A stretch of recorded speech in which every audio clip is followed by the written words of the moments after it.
ownership of the land and of the old building, and this Colorado State University Research Foundation owns the addition onto the building. CSU does not own the building, and CSU is not involved in the upkeep or maintenance of the building because it's all still tied back to the city. So the reason that this building can be so innovative and can have all of these neat systems in it is because it's not a CSU building, right? If CSU owned it, it would be held to all of the construction standards that CSU holds all of its buildings to, and those standards are not terribly innovative. So it is our partnership with the city of Fort Collins that allows this building to be as innovative as it is. And that's the unique twist on this, because CSU is held to state building standards, and it takes forever for those to be changed. So we are very lucky that the city of Fort Collins has been so willing to take a risk on this property. Say the title again, the research. So the Colorado State University Research Foundation is a 501c3 that holds real estate holdings on behalf of CSU. Oh. But, so there are properties that CSU does not own directly, so the nonprofit holds them. And they're often things like this, or they are buildings that where CSU may eventually put a building, but they don't currently have a building there, so CSU Research Foundation. So like when they were acquiring the property for around the new stadium, CSU Research Foundation held many of those properties already. So it's kind of an interesting dynamic that they So have. that organization, that CSU Research Foundation was set up, I just did some research on it back, I think it was in the 50s. Do you remember, Wayne? Because it was, What we usually call CSER. yes, CSER. it was established pretty long ago because CSU was trying to acquire land around the campus. And because of state regulations, they were really hamstrung in being able to go out and make purchases of like agricultural properties around that were outside of town. Now, for example, where the veterinary school is, down on Drake and that whole area around there, CSURF went in and purchased that and held it for the university until the university was ready to develop it. So that's been it's been So is utilized for many years to help the university develop additional facilities that it needed. So is it a public-private partnership? No, it's just it's a standalone nonprofit. Okay. Yeah.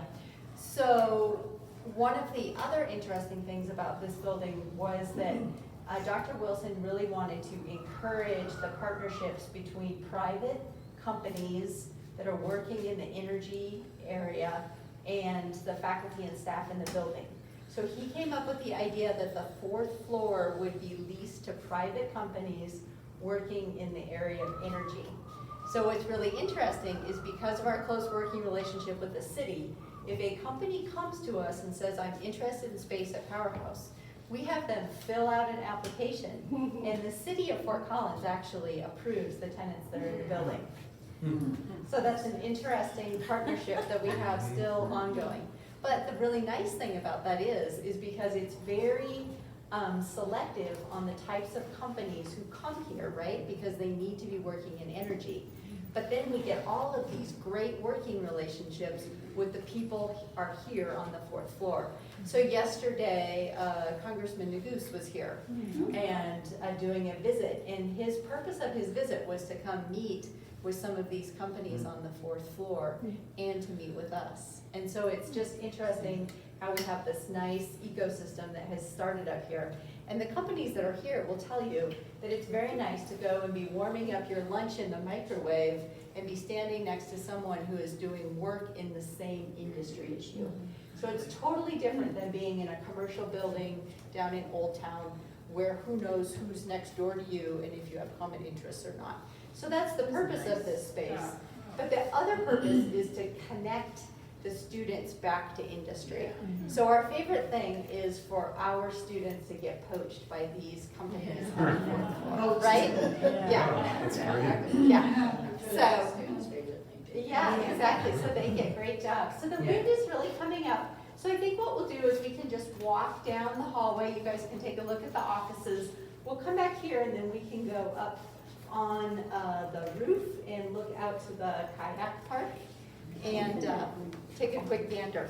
Can you speak to the wind whipping up? I'm assuming that on top of each of the stacks, those are turbines? Yes, and I can talk about, actually, I can probably talk about those really quick. So when the construction was finished, one of the requests from the city had been that we replace the smokestacks on top of the building. But Dr. Wilson, being Dr. Wilson, was not just going to put up some smokestacks. So he put up these large steel structures and then put wind turbines in the top of them.